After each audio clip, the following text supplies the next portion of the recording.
지독하게 아버지를 싫어했던 한 남자가 있습니다. 그는 아버지 이야기가 나오면 곤두서서 차라리 죽었다거나 멀리 일을 하러 갔다며 매번 거짓말로 아버지를 지어냈던 남자였습니다. 이 남자는 단 한 번도 아버지를 존경하거나 사랑한 적 없이 차라리 죽기를 바라던 사람이었습니다. 왜 하필 저런 아버지가 생물학적인 아버인 건지 경멸하고 창피했고 아버지가 싫어 평생 원망하고 숨겼습니다. 오늘의 이야기는 결국 두 번째 아버지를 만나게 돼서야 모든 비밀을 알게 된 남성이 어렵게 꺼낸 사연입니다. 너무 늦게 알아버렸다며 오열하는 그가 꺼낸 그간 외면해버리고 있었던 진실은 과연 무엇이었을까요? 우성아, 내일은 꼭 아버지 모시고 와라. 저희 아버지 돌아가셨는데요? 안녕하세요. 누구보다 어려운 삶을 살고 현재 확 바뀐 인생을 살아가고 있는 40대 남자입니다. 학창시절 선생님이 물어보시면 제가 늘 하던 거짓말이 있었습니다. 그건 바로 저희 아버지는 돌아가셨다는 것이었죠. 차라리 고아라고 하는 게 더 편했습니다. 물론 아버지는 살아계셨지만 저는 아버지가 죽었다 생각하고 사는 게 마음 편했던 철없는 소년이었거든요. 저는 각종 배달은 다 해봤어요. 택배부터 해서 신문 배달, 우유 배달 같은 건 요즘 사람들은 해본 적 없는 일들이겠죠. 저는 그런 삶을 살아왔어요. 지금은 다 없어져 가는 직업들이겠지만 그 당시 어린 저에게 허락된 일들은 그런 것뿐이었으니까요. 몇천 원씩이라도 벌어 삶의 보탬이 되는 게 필요했습니다. 제 딱한 처지는 동네에서는 이미 유명해서 소일거리를 제가 할 수 있도록 동네 어른들이 도와주시며 용돈식으로 현금을 주시곤 했거든요.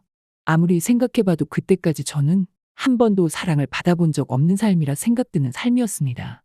40대가 된 저는 지금은 그와 전혀 다른 삶을 살고 있지만 유년 시절을 말해보라고 하면 사람들이 믿어지지 않나 봐요. 거짓말하지 말라고 말하곤 하더군요.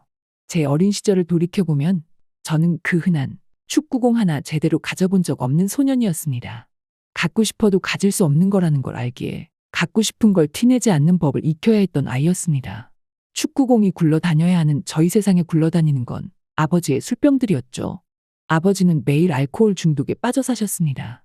아버지가 먹고 나서 나뒹구는 술병들은 제가 어릴 적 늘 봐오던 아주 익숙한 저희 유년 시절 풍경이었습니다. 그래서 술을 아직도 싫어하나 봐요. 어머니는 살았는지 죽었는지도 모릅니다. 어머니는 아버지의 그런 모습들이 지겹다며 제 기억 속에 남겨지지도 않을 아주 어린 나이에 집을 떠났고 아주 어릴 적부터 그런 아버지와 저 둘이서 살았습니다. 아버지는 정말 잘생긴 외모의 겉으로 보면 뭐 하나 문제가 있어 보이는 사람이 아니셨어요. 그런데 술이 없이는 제정신으로 살아가지 못하는 사람이기도 하셨어요. 기질적으로 나쁜 사람은 아닌 것은 분명했지만 삶의 의지가 없는 듯 그렇게 매일을 사는 분이셨죠. 동네 사람들은 아버지를 보며 인물이 아깝다고 허우대가 멀쩡한데 왜 그렇게 사냐고 뒤에서 수군거리곤 했지만 그런 말들로는 아버지를 변화하게 하지 못했어요. 아버지가 어쩌다 취직을 해 일을 구하시게 되면 매번 한 직장에 길게 다니지 못하셨고 계속 문제들에 휘말려 직장을 그만두곤 하셨어요. 길게 다녀본 직장이 기억이 나질 않아요. 그래서 저는 어릴 적에 아버지 직업을 쓰는 칸이 그렇게도 싫었습니다. 아직도 아버지의 정확한 직업이 뭐였는지 정확하게 대답을 할 수는 없으니까요.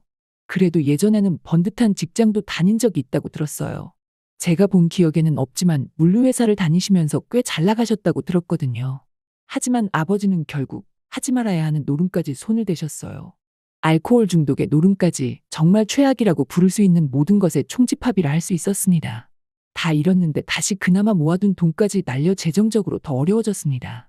지금 돌이켜보면 아버지도 참 풀리지 않고 엉켜만 가는 삶을 살아보셨다 생각합니다. 그래서 그렇게 술 없이는 살 수 없었던 게 아닐지 싶어요. 하지만 그 당시에는 그런 걸 어떻게 알겠어요. 그런 아버지가 그냥 싫기만 했습니다. 아버지를 이해하지 못했고 아버지만 보면 한숨이 나오고 가슴에 뭐가 씌어 있는 것처럼 답답한 기분만 들었습니다. 아버지와 마주보고 밥을 먹는 것도 싫었고 아버지가 말을 걸면 짜증부터 났어요. 저는 왜 엄마가 없는지, 왜 남들처럼 행복하다는 기분을 느끼지 못하는지 세상 모든 것이 다 원망스럽기만 했습니다. 어릴 때 가장 부러운 모습은 학교에서 비가 오면 하굣길에 우산을 들고 데리러 오는 엄마가 있는 친구들이었습니다. 엄마의 잔소리가 지겹다고 말하는 친구들도 참 부러웠습니다. 없는 삶에 자존심까지 얻고 싶지 않았던 저는 일부러 비를 좋아한다는 핑계를 대며 집에 뛰어가곤 했습니다. 친구들과 비교될 수밖에 없었어요. 제가 어릴 때만 해도 공부를 해서 미래를 바꿀 수 있을 거라 믿는 시절이었거든요. 그래서 부모님들이 정말 많은 사교육을 시도하던 시기였죠. 학교가 끝나고 나면 놀 친구도 없었어요. 왜냐하면 다른 친구들은 태권도도 배우고 검도도 배우고 영어나 수학 같은 학원들을 다니는데 저는 그럴 수가 없었으니까요. 다른 친구들과 다른 저희 방과 후 시간은 돈을 버는 일로 채워졌습니다. 그 어린 나이에 어떻게 돈을 벌 수 있냐 하시겠지만 딱한 제 사정을 아셨던 분들이 아름아름 그냥 챙겨주신 일이었어요. 가끔 동네 어른들이 주신 소일거리들을 하거나 아버지의 빈 병을 팔아 동네 슈퍼에 가서 라면으로 바꿔 먹는 삶을 살아야 했습니다. 동네 주민들은 다 저를 안타까워하고 불쌍해했어요. 참 저도 한심한 게 그 마음을 감사하면 되는데 그때 저는 자존심이 너무 강해서 모두가 저를 불쌍하게 여기는 것조차 싫다고 생각했습니다. 없는 녀석이 자존심만 있으니 인간관계도 그리 좋지 않았죠. 자존심과 자존감이 비례하진 않았습니다. 자존심은 센데 자존감은 작아서 속이 좁고 야비하고 비겁한 놈이었으니까요. 우리 집은 소위 말하는 판자촌에 가까운 집이었어요. 그래서 친구가 한 번도 집에 놀러 온 적은 없었죠. 집도 부끄러웠지만 가장 창피했던 건 술에 쩔어 있는 아버지의 모습이었습니다. 아버지를 닮아서 남자답게 생겼던 저는 좋다고 따라다니던 이성 친구들도 꽤 많았습니다. 아마 잘생긴 아버지를 닮은 데다가 말수도 없으니 신비로워 보였을 수도 있을 것 같아요. 그때는 아버지를 닮은 외모조차 싫었습니다. 그러고 가난한 제 자신은 더 싫었고요. 그래서 그런지 이성교제는 하지 않았어요. 아니 못했다는 말이 더 맞을 겁니다. 그 친구들에게는 단칼에 거절을 하며 나는 공부를 하고 싶다고 말하거나 지금 이성한테 관심이 없다는 핑계를 대고 둘러댔습니다. 왜 거절을 하는 건지 묻는데 매번 대충 둘러대기에도 그렇고 확실하게 선을 그어주는 핑계거리가 필요했습니다. 그때는 그 방법만이 제 스스로의 자존심도 지킬 수 있는 방법이라 생각했던 것 같아요. 그냥 만났어도 됐을 텐데 못난 제 자존심 때문에 진심으로 마음에 두었던 여자친구 한 명과도 데이트 한번 해보지 못한 날들을 보냈습니다. 돌이켜보면 그 모든 건 결국 다 저 때문이고 저의 결정인데 그 당시에는 그 모든 게 다 아버지 때문이라고 다 아버지 탓으로 돌리곤 했습니다. 어릴 적에 저는 아버지가 정말 너무너무 싫었어요. 친구들에게 아버지가 해외로 멀리 돈을 벌러 나가셨다고 거짓말을 하곤 했죠.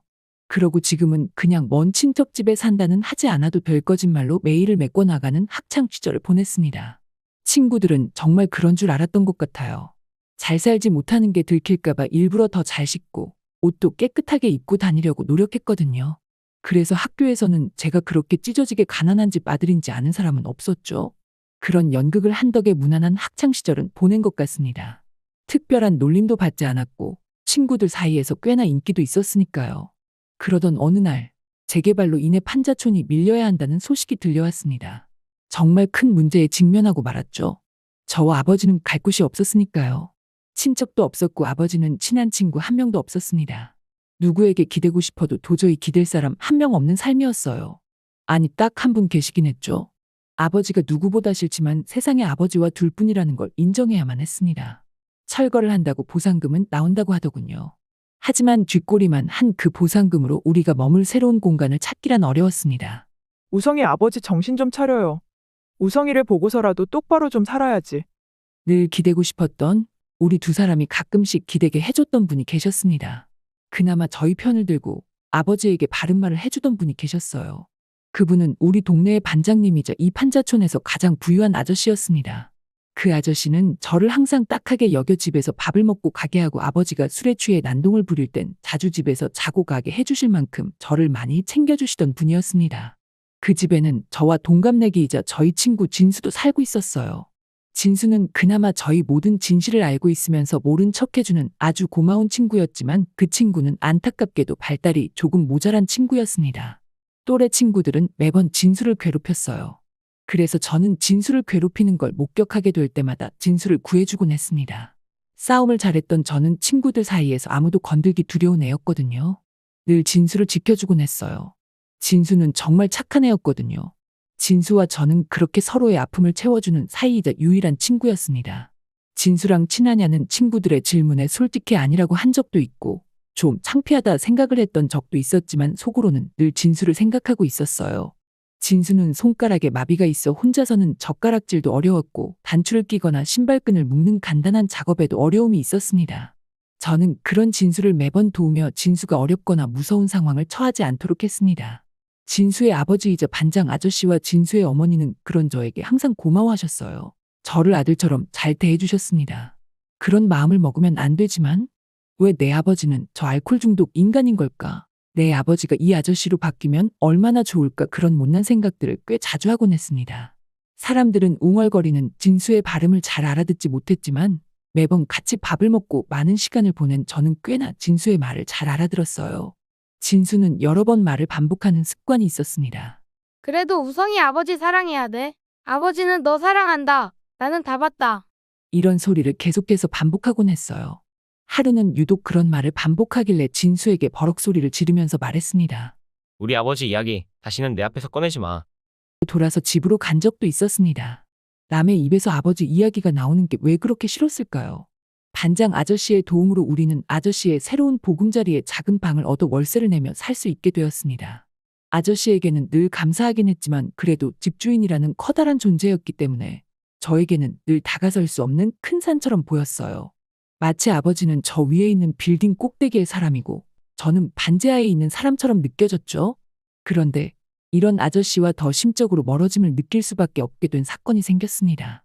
아저씨가 가지고 있던 땅이 정책이 바뀌면서 개발이 된다는 소식과 함께 한순간에 완전히 벼락부자가 된다는 소식을 접하게 됐습니다. 원래도 늘 나보다 더 많이 가진 것처럼 보였던 진수가 심각하게 부럽게만 느껴졌어요. 배가 아플 정도였습니다. 그 후 아저씨는 이젠 제가 바라볼 수도 없이 부자가 되셨지만 저에게 대해주는 태도는 이전과 달라짐이 하나도 없었습니다. 마음가짐이 달라진 건 저 하나였죠. 혼자서 자격지심에 삐뚤어지고 꼬인 것뿐이었습니다. 아저씨는 늘 공평한 분이었습니다. 진수에게 나이키에서 가장 인기가 많은 신발을 선물하면 꼭 제 사이즈로 똑같은 걸 저에게도 선물하곤 해주셨습니다. 그것만으로도 감사해야 하지만 저는 갈수록 욕심도 많아지고 심보가 고약해져만 갔습니다. 진수야, 이거 친구들이랑 맛있는 거 사 먹고 준비물 싸렴. 넉넉히 여기 진수 가방 안주머니에 넣어둘게. 진수 어머니가 이야기하신 소리를 듣고 자꾸만 진수의 돈에 손을 대기 시작했습니다. 진수는 과외를 3개나 했는데 그것조차 부러워 진수 과외를 엿듣기도 했습니다. 저는 공부를 상당히 잘했는데 잘해도 꿈을 꾸기도 사치인 배경에서 태어났고 진수처럼 과외를 할 수 있는 것도 아니고 학교에서 수업을 배우는 것 외로는 할 수 있는 게 없었으니까요. 공부를 혼자서 하는 건 어려운 일이었습니다. 제가 아무리 열심히 해도 족집게 과외를 받은 친구들한테 밀리기 시작했어요. 결국 눈에 먼지를 드로해서는 안 될 행동까지 하게 됐습니다. 진수가 과외를 하는 족집게 자료들과 새로운 책들을 하나 둘 빼돌리고 훔치기 시작했습니다. 그러고 모른 채 하고 있었어요. 진수의 어머니는 매번 칠칠 맞은 진수에게 뭐라고 하셨고요. 어이구, 또 잃어버렸니? 새로 사줄 테니 잃어버리면 안 된다. 어머니는 착한 분이셔서 또 진수의 가방을 채워놓으셨죠. 저는 그런 착한 진수의 어머니까지 질투가 나고 세상이 미웠습니다. 저도 거기서 멈춰야 했는데 브레이크 없는 욕심은 도저히 멈춰지질 않았습니다. 한 번이 어렵지 도둑질은 날이 갈수록 대담해졌습니다. 진수는 고맙게도 계속해서 알아채질 못했고 겉으로는 진수를 위하는 척하며 뒤로는 진수를 위해 사준 mp3나 좋은 물건들을 자꾸 훔치는 사람이 되어 있었어요. 어디 갈 때면 진수의 옷을 빌려 입고서 제 옷인 척 애들에게 잘 보이고 뭐가 묻고 망치게 되면 진수가 흘려서 그런 거 아니냐며 모른 척 시치미를 떼곤 했습니다. 지금이야 말할 수 있는 과거지만 지금 생각해도 정말 창피한 행동이었네요. 제가 그렇게 학교를 다니고 있을 때 반장 아저씨는 저희 아버지까지 챙겨주셨습니다. 다행히 아저씨의 추천 덕에 아버지는 아저씨의 지인이 운영하시는 공장에서 일을 하실 수 있게 됐어요. 여전히 술은 끊지 못하셨지만 그래도 노름을 그만하고 경제생활을 하신다는 걸로 만족했습니다. 중학교 이후로 아버지와 대화를 해본 게 거의 기억이 나질 않을 정도로 아버지 얼굴은 보고 싶지도 않았어요. 저는 집에서 지내는 날보다 진수네 집에서 자는 날이 훨씬 더 많았습니다. 우리는 진수 아버지가 허락해 주신 진수네 건물에 살았지만 진수는 조금 떨어진 곳에 좋은 집을 새로 지어 살고 있었거든요. 우리 집과 진수네 집은 걸으면 불과 얼마 걸리지 않는 거리지만 그 사이의 간극은 결코 좁힐 수 없는 그 정도로 비교할 수 없는 부의 차이가 느껴져 저를 더 성공하고 싶다는 도끼에 가득 차게 만들었습니다. 그리고 무엇보다 거지 같은 우리 집에서 지내는 것보다 진수네 집에서 지내면 뜨거운 물도 콸콸 나오고 밥도 맛있게 먹을 수 있었고 제가 평범한 집의 행복한 가족 일원이 된 것 같은 착각에 빠지곤 했으니까요. 고등학교 2학년이 되었습니다. 그날은 오랜만에 집에서 잠을 자는 날이었어요. 저는 정말 가고 싶지 않았지만 아저씨가 그래도 집에는 가야 하지 않냐며 집으로 보내신 날이었죠. 할 공부를 다 마치고 잠을 자려는데 또 아버지는 잔뜩 취해서 집에 오셨더군요. 요 근래 아버지가 술을 마시는지 안 마시는지는 신경 쓰지도 않았지만 그래도 그 정도로 만취한 모습은 생각해보니 오랜만인 것 같다 생각을 했었습니다. 지겨운 마음이 들었죠. 아직도 저런 삶을 사니까 이런 시궁창 같은 집에서 못 벗어나지. 그런 생각을 속으로 하면서 자는 척하려 눈을 꽉 감았습니다. 아버지는 가끔 저렇게 만취하게 되면 저에게 괜히 말을 걸었다가 서로 감정이 격해지고 저번에는 폭력적으로 변하기도 했어서 또 그런 일이 생길까 피하는 게 상책이라고 생각했습니다. 야, 너 안 자는 거 다 알아, 이 새끼야? 일어나! 야, 너도 나 무시하냐? 내가 집도 절도 없고 고아 새끼고 그래서? 너도 내가 나가 죽었으면 좋겠냐? 모른 척, 안 들리는 척 하고 자고 싶어서 눈을 더 꽉 감았습니다. 그런데 아버지는 그런 저를 딱 잡아 일으키셨어요. 깜짝 놀라기도 했지만 속으로 화가 미친 듯이 밀려왔습니다. 제발 피해는 좀 주지 마요. 그 좋다는 술 아버지나 많이 마시고 남한테 피해는 주지 말라고요. 남? 이 새끼가 아버지한테 말하는 싸가지 봐라. 너 그렇게 이야기하면 안 되는 거야, 이 새끼야. 새끼? 내가 아빠 새끼긴 해요? 낳기만 하면 아버지예요? 같이만 살면 가족이냐고요. 난 아버지가 내 가족인 게 정말 끔찍하게 싫어요. 제발 각자 건드리지 말고 살아요. 앉아봐. 술 한잔하게. 미쳤어요? 아버지는 내 나이도 모르죠? 나 아직 학생이에요. 무슨 술을 마시라고 그래요? 술이 얼마나 좋은데 아버지가 주는 건 괜찮아? 이렇게 배우는 거야? 앉아봐. 술은 꼭 아버지한테 배워야지. 아버지, 난 아버지처럼은 죽어도 안 살아요. 아버지 때문에 불행해 죽겠는 거 알기나 해요? 끔찍해요, 정말. 소주 한잔 하자고 소주잔을 건네는 아버지의 손을 딱 쳐버리고 울부짖으며 가방을 메고 집을 나와버렸습니다. 그렇게 나와 진순애로 가버렸죠. 눈물을 흘리며 진순애 집 앞에 도착해 밖에서 진순애를 보는데 눈물이 마구 흘렀습니다. 이제 너무 큰 부자가 된 진순애 집과 초라하게 도망쳐 나온 제 모습이 너무나도 비교가 돼서 하염없이 눈물이 흘렀습니다. 그날 저녁 울며 온 저에게 아저씨는 무슨 일이 있었냐고 말씀을 하셨고 저는 울며 저희 사정을 이야기했습니다. 아저씨는 저를 따뜻하게 맞아주시면서도 그래도 이럴 때일수록 더 집에서 나오면 안 된다고 다음 날부터는 집에서 자게 하셨어요. 그때는 아저씨의 말이 밉기만 했습니다. 그래서 한동안은 집에서 등하교를 했어요. 아버지는 저랑 대판을 한 그날 이후로 며칠 내내 계속 취한 상태로 들어와 저에게 자꾸 일어나라고 소리를 지르셨습니다. 정말 끔찍하고 참을 수가 없더군요. 분노에 매일 냄새나는 이불에 눈물을 닦았습니다. 내가 태어나고 싶어서 저런 인간의 아들로 태어나게 해달라고 한 것도 아닌데 왜 나에겐 이런 삶이 주어진 걸까? 모든 것이 원망스러웠습니다. 꿋꿋하게 아버지에게 대답을 하지 않고 이불을 뒤집어 쓰고 있었죠. 네가 그렇게 똑똑해. 재수없는 새끼. 네가 그렇게 똑똑한 것도 네 잘생긴 얼굴도 결국 다 내 덕분인 거야, 새끼야. 너 여기 앉아봐. 한 잔 가르쳐준다니까? 아버지의 술고장은 매번 반복되었습니다. 한 일주일 내내 술 취한 아버지의 모습만 보게 됐습니다. 곧 있으면 중요한 시험인데 그걸 아는지 모르는지 전혀 상관없이 술만 마시는 아버지가 너무도 미웠습니다. 어떻게 살면서 한 번을 제 생각을 안 해줄 수가 있는지 참 비정했어요. 그날도 계속 앉아보라고 하는 아버지를 보며 참다 못해 분노가 폭발해버렸네요. 도대체 키우면서 아버지가 나한테 해준 게 뭐가 있어요? 낳기만 하면 생물학적 아버지면 다 아버지 자격이 있는 줄 알아요? 아버지가 내 아버지인 게 더럽고 창피하고 수치스러워요. 제발 좀 그만 좀 하세요. 미리 짐을 챙겨뒀던 저는 그날 진수의 집으로 들어가 2주간 집에 들어가지 않았습니다. 진수의 부모님은 저에게 그래도 혼자 계실 아버지에게 다녀오는 게 어떠냐고 이야기했지만 저는 이번만은 그러고 싶지 않다고 가지 않았죠. 그때 정말 아버지를 보면 숨이 막혀 죽을 것만 같았거든요. 시험을 보고 집에 돌아오던 날, 여느 때와 같이 진수네로 돌아오고 있는데 건물 앞에 나와 진수가 바닥에 앉아 엉엉 울고 있었습니다. 저는 깜짝 놀라 진수에게로 달려갔죠. 야, 너 왜 그래? 또 누가 괴롭혔어? 왜 그래? 우성이 슬프다. 우성이 큰일 났다. 우성이 아프다. 알아들을 수 없는 말을 하는 우성이를 보는데 올해 우성이를 봐온 저로서는 단박에 알았어요. 이건 뭔가 심각한 일이 발생했음을 직감할 수 있었습니다. 그러고 이어서 제 귀로 들은 소식은 정말 충격적이었습니다. 아저씨는 저를 조용히 부르셨어요. 아저씨는 아무래도 우리 둘 사이에 골이 깊고 걱정이 되기도 하고 혼자 계실 저희 아버지가 걱정돼서 아버지에게 연락을 해봤다고 하셨습니다. 그런데 아무리 연락을 해도 아버지가 연락을 받지 않으셨고 공장에서도 아버지가 며칠째 나오질 않는다는 공장 친구의 전화를 받았다고 하셨어요.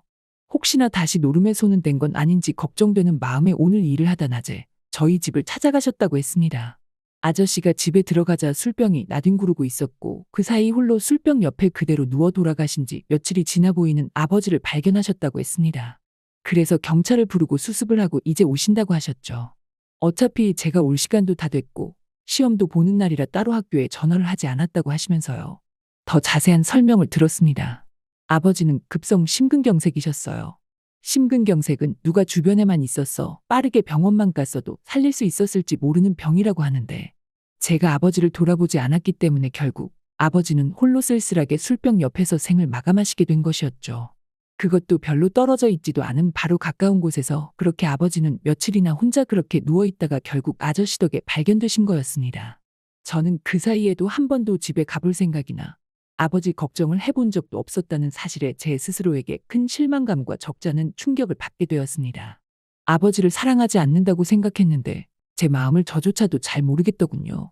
아버지의 장례식은 아무도 오려고 하는 사람이 없었기 때문에 진수 아버지의 도움을 받아 정말 단출하게 진행이 되었습니다. 모든 비용도 다 내주셨고 저는 할 게 따로 없이 자리만 지켰어요. 뭐가 뭔지도 모르는 어른들만의 단어들로 이루어지는 복잡하고 어려운 장례 절차들이 끝났습니다. 그 집에는 다시 들어가고 싶지 않았지만 결국 여기가 저희 집이자 현실이기 때문에 들어가야 했죠. 우선 아버지의 유품들을 정리해야 했습니다. 아저씨가 도와주신다고 하셨지만 쪽팔리고 창피해서 제가 혼자 해보겠다고 말씀드렸죠. 집으로 들어가자 여전히 집안에 남은 지긋지긋한 초록색의 소주병들과 빨래도 제대로 한 적 없이 처박아 둔 냄새나는 옷가지들이 수북하게 쌓인 옷장, 언제 탄 건지도 모르겠는 약봉지가 가득한 서랍들, 고지서가 빼곡히 쌓인 작은 테이블까지 현실을 눈앞에서 보는 기분이 들었습니다. 그걸 치우며 이기적인 저는 또 처참히 남은 제 앞으로의 삶에 대해 걱정되기 시작했습니다. 아버지의 사랑을 제대로 받아본 적도 없고 아버지의 보살핌을 받아본 적도 없지만 세상에 혼자가 됐다는 슬픔은 그날 저에게 굉장한 무서움으로 다가왔습니다. 고작 10대라는 나이에 할 수 있는 것도 알고 있는 것도 많지 않았으니까요. 그렇게 그 초라하고 텅 빈 집에서 혼자서 꺼이꺼이 한참을 울었습니다. 다음 날이 돼도 학교 등교도 하지 않은 채 그 방 안에 멍하니 있었죠. 그때 인기척이 들려왔습니다. 우성이 있니? 아저씨의 목소리였어요. 아저씨를 보자 왈칵 눈물이 났습니다. 아저씨는 말없이 저를 안아주셨고 설명할 수 없는 감정의 눈물이 마구 흘렀습니다. 등을 툭툭 쳐주시는 아저씨의 손바닥이 제 마음을 눌러주는 듯 했습니다. 우성이 밥은 먹었니? 그러고 이어진 아저씨의 충격적인 말을 들었습니다. 이제 이 집은 정리하려고 해. 너는 이제 이 집에서 나가야겠다. 얼른 짐 싸라. 믿는 도끼에 발등 찍힌다는 말이 딱 맞는다는 생각이 들었어요. 그땐 정말 세상이 무너지는 듯 심장이 철렁 내려앉고 눈물이 뚝 떨어졌죠. 아저씨에게 큰 배신감을 느꼈습니다. 세상에서 아버지보다 제일 믿었던 사람도 결국 어른이 없으니 무시하고 이렇게 쉽게 버리는구나. 정신이 혼미해진 채 부들부들 떨려왔습니다. 아저씨도 결국엔 다른 어른들이랑 똑같아요. 저 같은 거 얼른 사라져 드릴게요. 화가 나 마음에도 없는 말이 나왔습니다. 사실 속으로는 제발 저를 버리지 말아주세요라고 외치고 있었거든요.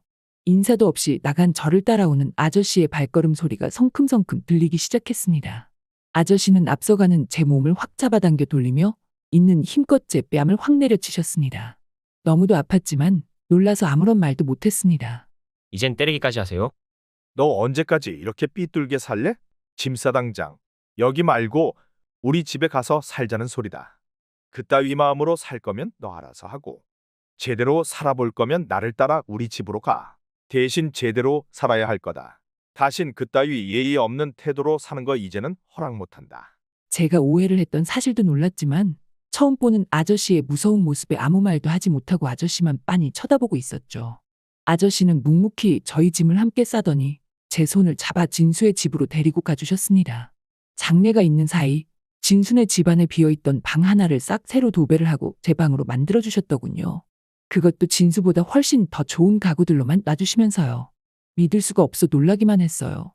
이제부터 여기가 내 집이야. 공짜 아니다. 대신 월세는 나중에 한 번에 갚아. 이번 달부터 내가 장부에 달아놓을게. 그 이후로 아저씨는 진수와 똑같이 아니 그 이상으로 공부를 시켜주며 저를 진수와 똑같이 대해주셨어요. 진수의 어머니는 공부하느라 힘들 저에게 자율학습 시간에 먹으라며 도시락까지 싸주시고 소풍 때도 도시락을 싸주셨죠. 태어나 처음 느끼는 누군가의 보살핌, 남자 어른의 강경하고 똑바른 길로 갈 수 있도록 돕는 훈육이란 걸 그때 배웠습니다. 실망시켜드리고 싶지 않아 정말 잠을 쪼개 가며 자면서도 악착같이 공부를 했습니다. 그 결과 수능에서 2개를 틀린 채 저는 의대에 합격할 수 있었죠. 하지만 합격 통지서를 보여드리기 어려웠어요. 의대를 가게 되면 학비가 얼마나 많이 나올 거라는 걸 알고 있었으니까요. 그런데 아저씨는 제가 가방에서 매일 꺼내지 못하고 있던 통지서를 발견하시곤 저에게 앉아보라고 하시더군요. 이것도 다 너가 잘 돼서 갚으면 된다. 한 번에 이자 쳐서 알겠니? 저를 누구보다 응원해 주셨습니다. 진수는 대학교에 가지 않고 진수 어머니가 운영하는 이불 가게에서 배달이나 잔심부름을 도와주며 살았습니다. 진수와 저는 정말 형제처럼 애틋한 사이가 되었고 전화를 틈틈이 하며 서로의 일과를 주고받았죠. 대학교를 다니면서도 상위권 실력을 잃고 싶지 않아 무리해서 공부를 하기 시작했습니다. 누군가 저를 처음으로 믿어줬는데 그 믿음을 깨고 싶지 않았으니까요. 의대 교수님들과 친구들 사이에 저는 지나칠 정도로 독종이라고 말하곤 했어요. 공부 말고도 과외도 병행하며 사람의 체력 이상으로 할 수 있는 최선을 다했습니다. 제가 의대를 간 이유는 명확했어요. 교사가 되려고 해도 임용고시를 봐서 바늘구멍을 뚫어야 하고 검사나 변호사도 사실을 패스해야 한 뒤 고생이 시작된다고 했죠. 그런데 대학만 가면 그 직업을 어느 정도 할 수 있는 가능성이 확실해지는 직업은 당연히 의사라고 생각해서 의대를 지원하게 된 동기였거든요. 또 대한민국에서는 그래도 의사가 되면 어느 정도 이상의 부의 직업군에 속할 수 있을 거란 생각도 있었고요. 의대에 들어가 정말 힘들었지만 의학 지식과 실습을 하며 4년 동안 학부 과정을 높은 성적으로 이수했습니다. 따지고 보면 총 6년간의 학교를 마치고 우리들은 일명 국시라고 부르는 걸 치러야 했어요. 의사가 되는 과정은 정말 험난하더군요. 해도 끝이 보이질 않았으니까요. 병원에서 인턴십 프로그램을 이수해야 하고요. 그 많은 것들을 인턴을 마친 다음에 레지던트가 되어 저는 전문적으로 뭘 할 것인가 고민하게 됐습니다. 죽어도 수술을 하는 과의 의사는 되고 싶지 않았어요. 고생만 하고 돈은 벌지 못한다 생각했으니까요. 그런데 의사가 되어 여러 과를 경험해보면서 정말 사람들을 살리는 일을 하는 수술을 하는 의사만이 가질 수 있는 것들에 대해 깨닫게 됐습니다. 의사가 더는 돈을 버는 직업이 아닌 사람을 살리는 직업이라는 것에 대해 확실히 알게 되었죠. 병원에서 일하는 수많은 의료진들의 열정적인 희생을 보며 그간 돈으로만 직업을 받던 제 모습을 반성하게 했습니다. 그 결과 저는 간담도외과로 가게 되었죠. 논문에 쓸 자료를 위해 환자들의 기록들을 보고 있던 중 익숙한 이름을 발견하게 되었습니다. 생년월일도 이름도 바로 저희 아버지와 같은 사람이었죠. 저희 아버지는 가난 말기였다는 차트를 보게 되고 말았습니다. 믿을 수가 없었어요. 저는 이제껏 아버지가 심근경색으로만 돌아가신 줄 알았지만 사실 가난 말기 판정을 받았고 심근경색은 예기치 못한 일이었다는 걸 그제서야 알게 되었습니다. 아버지가 이 병원의 환자였기 때문에 저는 아버지가 이 병원을 다녔던 환자 기록 차트를 죄다 읽어볼 수 있었습니다. 아버지가 병원에 찾아오셨을 땐 이미 진행이 될 만큼 된 상태라 수술도 항암도 방사선 어떤 것도 해볼 수 없는 상태였다고 기록되어 있었습니다. 아마 아버지 정도의 고통이라면 사람이 제정신으로 살기 힘들었을 텐데 그 고통을 이기고 매일 출근을 하고 계셨던 거라는 걸 알게 됐습니다. 그런데 차트의 기록을 보니까 아들에게도 유전을 하는 건지 검사를 여러 번 요청하셨다고 전임 교수의 메모가 되어 있더군요. 저는 이 사실을 알고 심적으로 너무도 힘들어졌어요. 오랜만에 집으로 찾아갔습니다. 아버지에게 이런 일을 알게 됐다고 털어놨어요. 그러자 아저씨는 놀라지 않으시는 거예요. 그러시더니 저에게 잠깐만 기다리라고 하셨죠. 아저씨는 구석에서 무언가를 가져오시더니 저에게 통장 하나와 편지를 건네주셨습니다. 아저씨는 이미 아버지가 아픈 걸 알고 계셨고 그래서 저에게 그렇게 아버지와 붙어있게 하신 거였다고 했어요. 통장 속에는 아버지가 고통을 참으면서도 저를 위해 모아온 돈과 아버지가 돌아가시면 나올 보험금이 있으니 그 법적 대리인으로 아저씨로 변경할 테니 아들을 잘 부탁한다는 메모 내용이 들어있었습니다. 그러곤 뒷장엔 저를 위한 편지도 있었어요. 아버지의 글씨를 거의 처음 본 것 같았습니다. 열고 싶지 않았지만 진실을 알아야 할 때가 왔죠. 사랑을 받아본 적 없으니 해주는 방법도 몰랐던 나를 용서해 줄 수 있을지 모르겠다. 힘들다 보니 술을 먹었고 술을 먹으니 힘든 병이 생겼더구나. 병을 잊기 위해 술을 마셨고 너를 위해 아무것도 해준 게 없는 날들만 후회했어. 나는 좋은 아버지가 아닌 걸 잘 안다. 하지만 그래도 너를 사랑했다는 마음은 진심이라는 걸 알아주렴. 넌 나를 참 많이 닮았어. 그래서 나처럼 될까 두려웠다. 하지만 너는 달라. 나보다 더 멋진 아이란다. 나처럼 힘이 들었다고 포기하는 아이가 아니더구나. 정말 미안하다 아들아. 끝까지 솔직하지 못한 나를 이해하고 용서해 주렴. 너에게 술도 가르쳐주고 함께하고 싶은 게 많았는데 우리에게 시간이 얼마 없구나. 나중에 이 글을 보게 될 때 그땐 멋진 어른이 되어 있기를 바란다. 그 글을 보면서 저는 소리내어 울기 시작했습니다. 아버지가 왜 그렇게 저녁이면 저에게 앉아보라고 했던 건지, 왜 그렇게 자꾸 말을 걸었던 건지 알겠더군요. 빠르게 머릿속에 무심했던 저의 지난 날들이 스쳐 지나갔습니다. 눈물이 솟구치고 마음이 뜨거워졌어요. 아저씨는 저에게 아버지가 너무 고통스러워서 아픔 때문에 그렇게 술을 드신 거였다며 술을 끊으려 했다가 결국 마지막쯤엔 모든 걸 자포자기하신 이유를 설명해 주셨죠. 오해는 가까운 것들을 보지 못하게 한다는 걸 왜 저는 몰랐을까요? 아저씨는 아버지에게 받으셨던 보험금을 한 푼도 안 쓰시고 오히려 저금을 해놓으셨다가 그대로 저에게 돌려주셨습니다. 이건 아버지가 너에게 남긴 선물이야. 그러니 내 것이 아닌 게 당연하지. 그 이후 저는 더 좋은 의사가 되기로 결심했습니다. 해외 봉사도 가고 더 좋은 것들을 위해 일하는 의사가 됐습니다. 돈을 줬는 사람으로 살기보다는 사람을 위해 헌신하는 의사가 되기로 했습니다. 병원에서는 인정받는 의사가 되었고 연봉은 갈수록 늘어갔죠. 저의 성공을 누구보다 기뻐해 주시는 건 진수의 부모님이셨습니다. 의대에 처음으로 등교를 하던 날도, 의사 면허증이 나왔던 날도 정말 내 일처럼 기뻐해 주셨죠. 저는 그간 열심히 일해 모은 3억이 든 통장을 가지고 우선 찾아가 말씀드렸습니다. 받은 것에 비하면 아직은 이것밖에 안 되지만 살면서 받은 걸 다 보답하는 사람이 될게요. 그동안 정말 감사했습니다. 진수의 아버지와 어머니는 다시 그 통장을 저에게 주시며 받지 않는다고 하셨죠. 널 키우면서 행복했다. 그걸로 이미 넌 다 갚은 거야. 두 분은 저를 꽉 안아주셨습니다. 감사하다는 말로 표현될 수 없는 그런 분들이었습니다. 생물학적인 관계가 아니더라도 진정한 가족의 의미를 깨우치게 해준 분들이었죠. 그러고 얼마 뒤 저는 아버지가 계신 산소를 아시냐고 여쭤봤어요. 그간 죄스러워 못 가보겠더군요. 이제는 용기를 내야 할 때가 됐다고 생각했죠. 난생 처음 아버지가 계신 곳을 가봤습니다. 아버지가 가장 좋아하시던 소주와 안주를 사들고 아버지 앞에 어른으로서 서서 아버지 한 잔, 저 한 잔 따라드리며 늘 하고 싶던 말을 털어놓았습니다. 죄송했어요. 그리고 낳아주셔서 감사합니다. 저는 다들 한 명뿐인 아버지를 둘이나 둔 채 살아가고 있는 삶을 살고 있습니다. 설날이나 추석 같은 가족끼리 모여야 하는 날이면 진수의 가족과 함께 여행을 가고 또 친아버지에게 찾아가 소주를 따라드리고 있죠. 그리고 사랑하는 여자도 만나 결혼을 했고 현재 저를 닮은 아주 귀여운 아들도 낳아 기르고 있습니다. 아들에게도 와이프에게도 당당하게 이야기해요. 나는 아버지가 두 분이라고, 두 분 다 나에겐 중요한 분들이라고 말이죠. 우리 아들은 귀엽게도 할아버지가 둘이나 된다며 좋아하고 와이프는 저희 삶과 그간의 과정들을 완벽하게 이해해주는 사랑스럽고 고마운 사람입니다. 저는 아버지를 닮아 가끔 무뚝뚝한 면이 나오긴 해요. 하지만 그래도 아이와 많은 시간을 보내려 노력하고 있어요. 그래도 여전히 어렵네요.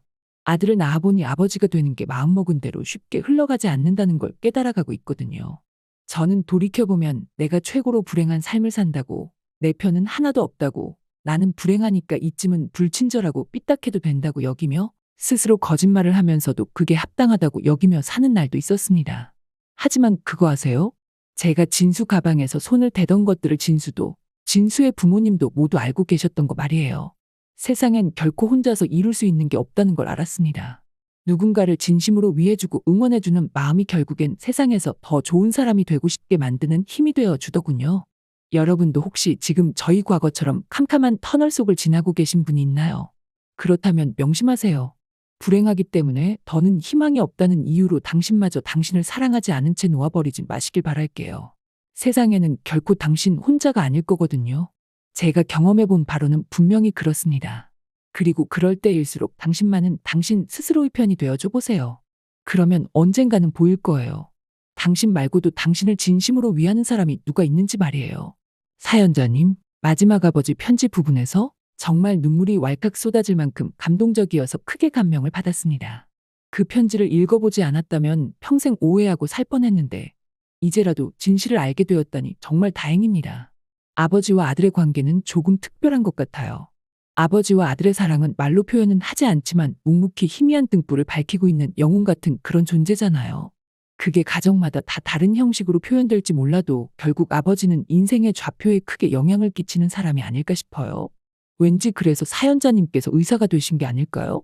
가까이에 있어도 아버지의 소식을, 아버지가 아팠다는 걸 스스로 해결하지 못했다는 사실이 마음속 깊이 남아 보다 더 많은 사람에게 더 좋은 날들을 만들어주는 사람이 되고 싶다는 결과가 됐을 수도 있지 않았을까 싶어요. 말씀하셨던 그 어두운 터널을 헤쳐나오신 사연자님도 정말 대단하시고 그 곁을 지켜준 훌륭하신 분들도 정말 좋은 분들인 것 같네요. 가족은 피가 섞여서만 되는 것이 아니잖아요. 가족은 피로 정의되는 것이 아니라 사랑으로 만들어지며 함께 살기로 결정한 사람들이니까요. 인생이라는 여행에서 진정한 보물은 함께하는 순간 같이 보는 풍경이 아닐까요? 그게 우리가 인생이라는 여행을 하는 이유니까요. 사연자님의 앞날을 위로튜브가 응원하겠습니다. 종갓집에 시집을 가서 임신을 못해 사람 취급받지 못하며 사는 여자가 있다고 합니다. 이 여자는 가족이 최고라며 자신은 가족밖에 모른다는 남편의 달콤한 말에 속아 결혼을 했다고 하는데요. 결혼을 해보니 정말 가족한테만 최선을 다했다고 합니다. 남편은 불임이라고 사람 취급도 안 해주며 틈만 나면 구박을 하는 시어머니 눈치만 살살 보면서 죽어도 와이프 편을 들어주지 않았다고 하죠. 남편은 끝까지 와이프를 남 취급했다고 합니다. 그러다가 어떤 일을 계기로 남편과 시누이, 시모가 잘못했다며 싹싹 빌게 되었다고 하는데요. 어쩌다 그렇게 기세등등했던 시모가 납작 엎드리게 된 것일까요? 사연 들어보겠습니다. 안녕하세요. 저는 서울 용산구에 살고 있는 30대 중반 여성입니다. 다들 연애 시절 이상형이 무엇이었나요? 우습고 미련하다고 할 수 있지만 저는 입잘 터는 남자가 이상형이었습니다. 그쵸? 정말 젊은 날의 착각이었어요. 저는 남편이 말을 잘해서 만났거든요. 부끄럽지만 저는 애정이 고픈 사람이에요. 어렸을 때 부모님이 이혼하시고 동생이랑 둘이서 할머니 구박을 받고 자랐거든요. 할머니는 성격이 정말 투박하신 분이었어요. 평생 동묘시장에서 국수집을 하셨거든요. 할머니의 국수집은 동묘 주변에서 일하는 아저씨들의 인생 맛집 같은 곳이었어요. 동묘역 근처 건설 현장에서 일하시던 아저씨들이 등장하는 곳이라서 여간기가 세지 않고서는 살아남기 어려웠다고 해요. 그런데 할머니는 같이 장사하던 친구들이 사라질 동안 꿋꿋하게 그 자리를 지키셨다고 했죠. 할머니는 그만큼 무섭고 투박한 분이었고 사는 게 바빠서 애정 표현을 잘 해주시지 못했어요. 그래서 초등학교 때 공개 수업이나 학예회 때 한 번도 할머니가 오신 적이 없었어요. 또 졸업식 때는 부모님이 주신 꽃다발을 들고 사진을 잔뜩 찍는 친구들 사이에서 멀뚱멀뚱 눈만 깜빡여야 했죠. 그렇다고 할머니를 미워하는 건 아니에요. 할머니는 그때 저희까지 키우느라 등골이 휘도록 바쁘게 장사하셨을 뿐이니까요. 제 동생 주은이는 저랑 나이 차이가 7살이나 나서 할머니가 더 오래 일하셔야 했어요. 딱히 할머니를 미워하는 건 아니지만 어쩔 수 없이 애정 결핍이 생기더라고요. 태어났을 때부터 무조건적으로 사랑해주는 사람이 없었으니까요. 그래서 성인이 되고 나서는 연애를 했어요. 저를 좋아해주는 남자, 제가 좋아하는 남자, 외로워서 하는 연애 다 해봤죠. 25살, 2년의 연애를 끝내버렸어요. 엄청나게 길다고는 할 수 없지만 짧지 않았죠. 그 시절에 사귀었던 남자친구는 저 말고 다른 것들이 중요한 사람이었고 빈말을 하지 못하는 투명한 사람이었어요. 일이 중요하다는 것은 잘 알지만 저는 남자친구가 제게 조금 더 사랑을 쏟아부어주길 바랬었죠. 하지만 그렇지 못했고 빈말이라도 사랑해준다 말하길 원했는데 표현해달라고 하니 그 남자는 제가 사랑을 갈구한다 느꼈고 부담을 느꼈던 것이었죠. 그 남자와 헤어지고 제 이상형은 가족을 챙기고 다정하며 말을 예쁘게 잘하는 사람이 되었어요. 다음에 만난 연애상대 윤석이는 그 당시 제 이상형에 부합하는 사람이었어요. 가족을 끔찍하게 챙겼더랬죠. 그리고 참 말은 잘하는 사람이었어요. 여동생이 있어서 그런지 말도 표현도 잘했죠. 직업도 변호사였어요. 정말 괜찮은 사람이었죠. 매번 저를 보면 꽃이 생각난다면서 노란 튤립을 사다 주던 사람이었으니까요. 이 사람이라면 행복할 수 있을 것 같았어요. 그래서 연애를 한 지 1000일이 되던 날, 우리는 결혼을 약속했어요. 그리고 나서 함께 살 집, 결혼식 준비를 하면서 진짜 가족이 생기는 것만 같았어요. 행복해질 수 있을 거라고 확신했었죠. 그런데 처음 윤석이의 시어머니, 시누이와 밥을 먹던 날이 생생하게 떠올라요. 지금 생각해보면 그때 도망갔어야 했는데 윤석이가 어머니를 소개해주고 싶다면서 식사를 한번 하자고 했었죠. 그날 윤석이의 집을 갔는데 상다리 부러지게 차려져 있는 밥상에서 적막한 분위기가 흐르는 채로 식사를 했어요. 그 어색한 분위기를 풀어보려는데 시어머니께서 먼저 입을 여셨죠. 첫 번째로 하신 말씀은 그거였어요. 아들 낳을 수 있겠니? 윤석의 집은 종갓집이었고 윤석 또한 3대 독자였어요. 아들을 낳는 것에 있어서 되게 중요하다고 생각하는 집안이었죠. 저는 그때 윤석이 아니면 다른 사람과 결혼할 수 없을 것이라고 생각했어요. 윤석이 가족을 정말 소중하게 생각하는데 그 가족에 제가 들어가는 상상을 하면 할수록 행복해졌거든요. 저는 몸이 특별히 안 좋은 것도 아니었어서 그냥 노력하면 될 것이라고 생각했어요. 다행히 시어머니를 모시며 살지는 않았고 분가를 했지만 시어머니는 저와 윤석에게 관심이 참 많았어요. 매번 임신에 좋다는 이상한 약을 들고 오셔서 꼭 다 먹으라는 둥 절 힘들게 했죠. 어디서 이상한 얘기를 들으셨는지 토끼 고기로 만든 요상한 음식을 먹으라고도 하셨고 어떤 신당에서 임신하게 해준다는 부적을 사오셔서 신혼집에 잔뜩 붙여두시기도 했죠. 가장 기억에 남는 건 시어머니가 개구리를 다려 만든 약을 가져오신 거예요. 저는 진짜 다른 건 다 먹어도 개구리는 비위가 너무 상해서 못 먹겠더라고요. 그래서 정말 딱 한 번 안 먹으면 안 되냐고 시어머니께 여쭈었죠. 그런데 시어머니가 뭐라고 했는지 아세요? 손으로 코 막고 먹으라고 했어요. 코 막으면 맛 안 나서 괜찮다고요. 보통 며느리가 이렇게까지 싫다고 하면 안 먹이지 않나요? 어쨌든 그 말이 너무 어처구니 없었는데 저를 빤히 바라보는 시어머니의 눈빛이 너무 무서워서 일단 삼키고 봤어요. 그런데 너무 맛이 없더라고요. 비리고 쓰고 짠맛이 섞여 있었거든요. 너무 끔찍한 맛이어서 토할 것 같은 거예요. 그래서 화장실로 달려갔는데 시어머니가 저를 막아서서 소리치셨어요. 삼키라고.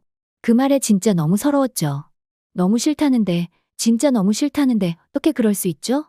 제가 패션 브랜드 M사 마케팅 부서에서 일했는데 패션 마케팅 일을 너무 좋아해서 그만두지 않고 계속 다니고 있어요. 그런데 그 개구리 즙을 먹은 날, 아주 중요한 거래처 미팅이 있는 날이었어요. 그런데 그 개구리 즙 때문에 속이 다 뒤집어져서 계속 토하는 거예요. 뭘 먹지도 않았는데 토했어요. 물만 마셔도 토하고 위에까지 토할 정도였죠. 거래처 미팅을 가야 되는데 그 개구리 즙 때문에 미팅을 못 갔어요. 저는 진짜 너무 속상했어요. 시어머니가 너무 미웠죠. 그래서 결국 반차 내고 병원을 갔어요. 약을 받아서 집에 왔는데 시어머니가 개구리 달인 즙을 가져다 놓으려 집에 계셨어요. 저는 진짜 너무 속상한 마음에 오늘 개구리 즙 때문에 속이 뒤집어졌고 거래처 미팅까지 망쳤다는 말을 했죠. 저는 시어머니가 저한테 미안하다고 하실 줄 알았어요. 그렇게 안 맞았냐고 사과할 줄 알았어요. 그런데 저한테 이렇게 말씀하시더라고요.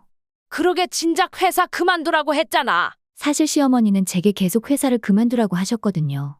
여자는 집안일을 해야 한다면서 회사를 왜 다니냐고 하셨죠. 저는 7살 터울 여동생이 있는데 나이 차이가 꽤 나서 중학생이 되고 나서부터는 동생을 키우다시피 했어요. 부모님도 없고 할머니는 연세가 많으셔서 더 이상 일을 할 수 없었거든요. 저는 동생을 제 자식 키우듯 아끼면서 키웠고 이제 대학을 졸업한 그 애가 독립을 잘할 수 있도록 도와야 했어요. 그 애한테 저는 부모나 다름없었거든요. 시어머니는 제가 다니는 회사를 매번 무시했어요. 내세울 수도 없는 회사 못하러 다니냐고 소리치셨죠. 변호사인 남편과 저를 비교하면서 제 커리어를 깎아내리셨어요. 좋은 직업 가진 아들이랑 결혼하겠다고 줄 선 여자들이 한 트럭이라며 아들의 뜻 때문에 결혼시킨 것이니 넌 무조건 감사해야 한다고 핀잔을 늘어놓으셨어요. 너만 아니었으면 의사 며느리 드릴 수 있었는데 너 때문에 윤석이 팔자가 피질 않는다고 하셨어요. 또 윤식이가 재판에 져서 실적이 좋지 않으면 매번 제 내조가 부족한 것이라는 둥 이상한 소리를 하셨죠. 저는 내심 윤식이가 제 편을 들어주고 시어머니를 제지해주길 원했었는데 절대 그러지 않더라고요. 너무 서운하기 시작했죠. 그리고 계속 빨리 아들을 가지라고 시어머니가 압박하시는데 임신도 계속 안 되는 거예요. 나름대로 정말 노력하고 있었는데 마음처럼 잘 되지가 않았어요. 시어머니는 저라는 인간이 가족이 되는 것보다 행복한 것보다 대를 잇는 아들을 가지기 위한 부속품쯤으로 생각하는 것 같다는 생각이 들었어요. 뭐만 하면 제게 너 탓이라고 구박했거든요. 시어머니가 선을 넘는 행동들을 하기 시작하자 시누이도 똑같이 하기 시작했어요. 제 눈치를 살살 보던 시누이는 시어머니랑 같이 저를 무시하기 시작하더라고요. 제사 날이었어요. 요즘은 제사도 간소하게 차린다는데 시어머니는 매번 제사에 정성이 담겨야 한다고 생각하시는 분이었어요. 평일에 제사가 있을 때면 저는 연차를 내고 강제로 시댁에 가야 했죠. 그런데 회사에 정말 급한 일이 생긴 거예요. 제가 담당자라 해결하지 않으면 이 프로젝트를 진행하는 다른 마케터 분들에게도 피해가 끼치는 일이었죠. 그래서 시어머니께 자초지종을 설명드리고 오늘만 제사를 빠져야 할 것 같다고 말씀을 드렸어요. 그런데 어이없게도 이런 말씀을 하시는 거예요. 그럼 제사 음식은 누가 하니? 무릎 아픈 내가 다리 퉁퉁 부을 때까지 전 부칠까? 저는 시어머니한테 그럼 이번만 음식을 사서 하면 안 되냐고 말씀을 드렸어요. 제 말을 들으시더니 시어머니는 한숨을 푹 내쉬면서 이래서 가정교육을 잘 받아야 한다는 둥 갑자기 할머니 욕을 하는 거예요. 순간적으로 분노가 폭발할 뻔했어요. 시어머니는 제사 음식을 직접 안 차리고 그렇게 대충 그냥 시간 때우듯이 형식적으로 하면 조상님이 노하신다고 저를 꾸짖으셨어요. 그냥 입 닫고 시간 맞춰 오라는 거였죠. 그리고 매일 시어머니에게 혼나는 광경을 봐서 자기도 저를 괴롭혀도 된다고 생각했던 것인지 어느 순간부터 저를 자꾸 무시하더라고요. 시누이가 동생이랑 거의 또래예요. 제가 알기로는 이제 막 대학을 졸업한 걸로 알아요. 시누이가 그래도 이름 날리는 인서울대학을 졸업했거든요. 그래서 막 대학 동기가 어디 회사를 갔다느니, 선배가 S기업을 들어갔다느니, 로스쿨 들어가 변호사 됐다느니 주변 사람들 자랑을 막 늘어놓더라고요. 자기 자랑은 없었지만요. 시누이가 좀 게을러요. 제가 듣기로는 흔하게 하는 아르바이트도 한 번 안 해봤대요. 사회 경험이 아예 없었죠. 그 상태로 자기가 가진 좋은 머리와 학벌만 믿고 취업 시장에 뛰어들었어요. 저는 그 모습을 보면서 조금 취업이 저래 가지고 안 된다는 걸 잘 알았고 도와주고 싶은 마음에 스펙을 쌓는 게 더 좋을 것 같다고 조언을 해줬어요. 그런데 기분이 나빴던 건지 갑자기 제 동생 이야기를 하는 거예요. 동생은 저 돕겠다 하면서 아예 대학을 안 가고 이벤트 기획회사에서 일하고 있어요. 회사 규모가 작긴 한데 동생이 워낙 이벤트 기획하는 일을 좋아하고 잘해서 성과를 계속 내다가 이번에 독립을 해서 회사를 차렸어요. 입사 때부터 친하게 지냈던 선배랑 동업을 하기로 했다고 하더라고요. 워낙 어렸을 때부터 일해서 벌써 5년 차가 되었고요. 그래서 점점 자리를 잡아가는 동생이 자랑스러웠는데 사업은 아무나 하냐면서 비아냥거리는 거예요. 아니, 물론 어떤 일이든 힘들죠. 각자의 고충이 있고 미래를 알 수 없으니까요. 그래도 그렇지 왜 남의 동생을 걸고 넘어지는지 이해할 수 없었어요. 언니, 그러면 나중에도 그 일 한대요? 대학도 안 가고. 한국에서 대학 안 나오면 사업해도 무시당하지 않아요? 결혼도 못할걸? 다 망해버리는 거 아니야? 제게 모욕을 줘도 동생을 건드리면 저는 불같이 화내는 성격이라서 입술을 깨물었어요. 그래서 시누이에게 그랬죠. 아르바이트 하나 안 해보고 손에 물 한 방울 안 묻혀본 너가 뭘 하냐고요? 대기업 들어가겠다고 큰 소리 뻥뻥 쳐놓고 그 흔한 중소기업 하나 못 들어가고 있지 않냐고요? 동생과 제가 어떻게 살았는데요? 부모님이랑 어릴 때 헤어지고 할머니 손에 크면서 기죽지 않으려고 저도 동생도 죽어라 공부를 열심히 했거든요. 공부라도 잘하면 사람들의 대우가 다르고 불쌍하게 보지도 않았어요. 공부를 잘한다는 그 사실에 부러워하느라 우리의 배경을 볼 겨를이 없었거든요. 동생은 단지 저를 도우려고 사회에 일찍 나간 것뿐인데 아르바이트 하나 안 해본 종갓집 딸내미가 뭣도 모르고 우리를 평가한다는 게 화가 너무 났어요. 시누이는 얄밉게 그걸 또 시어머니한테 그대로 말하더라고요. 시어머니는 건방지게 내 딸한테 왜 그러냐고 저를 혼내셨죠. 윤석이는 그런 시모와 시누이를 보면서 아무 말도 하지 못했어요. 무슨 말이라도 하길 바랬는데 제 편 하나를 들어주지 않더라고요. 너무 서러웠어요. 분명 나도 가족이 되려고 왔는데 매번 이방인이 된 기분이었죠. 무엇을 위해서 이 집에 시집을 왔는지, 행복하려고 왔는데 행복하지 않다는 생각에 슬퍼 눈물을 흘렸어요. 남편의 방과는 계속됐어요. 언제 한 번은 부부 동반으로 동창들을 만나는 자리가 있었고 저는 몇 주 전부터 남편에게 그 모임을 같이 가야 한다고 말하고 날짜와 장소를 미리 말해둔 상태였어요. 정말 오랜만에 보는 자리였고 다들 남편을 데려올 테니 저도 윤식에게 이건 꼭 가야 한다고 당부를 했죠. 한강뷰가 보이는 레스토랑이었고 은은한 빛이 감도는 양초가 켜진 인테리어가 고급진 레스토랑이었어요. 저는 사실 조금 신났어요. 제사다 뭐다 시어머니께 결혼 생활 4년 내내 시달리면서 제대로 된 모임 한 번을 못 갔죠. 물론 남편과 데이트를 갈 수도 없었고요. 저는 제가 가지고 있는 가장 비싼 하얀색 투피스를 입고 진주 귀걸이도 했어요. 그리고 레스토랑 앞에서 만나기로 해서 레스토랑 앞에서 윤석을 기다렸어요. 약속 시간이 7시였는데 계속 안 오는 거예요. 저는 불안한 마음에 윤석에게 전화도 걸어보고 문자도 남겨봤지만 답이 없었어요. 시간이 지나자 친구들이 남편과 팔짱을 끼고서 오더라고요. 마지막에 늦는다고 했던 서영이까지 오자 저는 윤석에게 끝까지 어디냐는 문자를 남기고서 마지 못해 들어갔어요. 그때 뒤늦게 윤석에게 연락이 왔어요. 전화기 너머에 윤석은 우물쭈물하는 목소리로 미안하다고 말했죠. 그때 윤석의 옆에서 작게 누구냐는 시어머니의 목소리가 들렸어요. 너 어디야? 백화점 안내음 소리가 들렸어요. 시어머니와 백화점에 간 것 같았죠. 누군가는 분명 뭐 그렇게까지 어머니 편을 드는 게 잘못된 거냐고 할 수도 있어요. 하지만 저는 이 모임을 같이 가야 한다는 사실과 기대된다는 마음을 이미 전했고 남편도 재미있을 것 같다고 했죠. 오랜만에 외출에 설레서 옷을 고르고 방방 뛰었던 저의 모습을 보았고 그 모습을 외면하고 어머니만 챙기는 남편의 선택을 보면서 무너진 거예요. 여전히 윤석에게 저는 가족이 아닌 것 같았죠. 가족이었더라면 이렇게 모른 척을 했을까요? 저는 그래도 윤석을 이해해보려고 노력했었지만 더 이상은 아닌 것 같았어요. 심란한 마음에 커피만 들이키는데 그때 친구들이 제 안부를 물었어요. 윤석도 왜 안 온 것이냐고 물었죠. 친구들의 물음에 저는 안 좋은 표정을 숨기지 못했죠. 제 옆에는 학생 시절 가장 친했던 친구 서영이가 있었죠. 서영이는 어련히 알아서 잘 지냈을 걸 뭘 묻냐고 말했어요. 저는 서영이를 어색하게 바라보았어요. 정말 친한 친구였는데 몇 년 만에 만났거든요. 서영이는 제 결혼식에도 오지 못했었죠. 결혼식을 정말 오고 싶어 했는데 시어머니가 난리를 피웠거든요. 서영이는 결혼을 일찍 한 친구였어요. 20대 중반에 결혼을 했어요. 직장에서 만난 사람과 연애를 하다가 애가 생겨버렸는데 남자가 워낙 다정하고 연차도 꽤 쌓여있어 안정적일 것이라고 생각을 했었죠. 남편 인간성이 꽤 괜찮으니까 시댁도 괜찮은 사람들이겠지 하며 막연하게 생각했어요. 그러면 안 됐던 거죠. 서영의 시어머니는 지금 제 시어머니와 비슷했어요. 서영의 시어머니는 할머니와 함께 살았고 할머니는 굉장히 유교적인 분이셨거든요. 서영이를 처음 보자마자 하는 말이 그거였어요. 아들을 낳아야 된다는 말이요. 맞습니다. 제 시어머니와 똑같았죠. 그래서 서영이와 남편은 노력했어요. 정말 노력했죠. 그런데 둘째도 딸이었어요. 문제는 시어머니가 아들이 아니면 소용이 없다는 식으로 말하면서 이제 막 출산을 한 서영이한테 욕을 한 바가지 부었다는 거예요. 그 이야기를 들어보면 마치 시어머니는 서영을 대를 잇게 하는 도구쯤으로 생각하시는 것 같았어요. 뭐 저도 다르지 않았어요. 시어머니랑 똑같은 말을 하는 부분이 굉장히 많았거든요. 어쨌든 또 딸을 낳았다는 이유로 시어머니는 서영이에게 불임인 것 아니냐며 병원에 가보자고 성화를 부리셨어요. 그 병원에 끌려간 날이 제 결혼식 날이었죠. 사실 아들을 못 낳는다고 서영이는 저처럼 힘든 나날을 보내고 있었는데 남편은 점점 결혼 생활이 지쳐서 힘들어졌다는 것이었어요. 어머니와 아내 사이에서 눈치를 보고 누구 편을 들어야 하는 것인지. 그런 고민들이요. 서영의 남편은 평화주의자였고 너가 우리 엄마를 이해하라는 식으로 서영에게 말했다고 했어요. 시어머니 때문에 일생에 단 한 번뿐인 절친한 친구의 결혼식도 가지 못하게 한 시어머니를 너가 이해하라는 식으로 말하는 남편의 행동에 정이 떨어졌다고 했어요. 그래서 갈라섰다고 했죠. 그리고 서영이는 저를 포함한 친구들에게 마지막으로 새로운 소식을 안겨줬어요. 야, 그거 알아?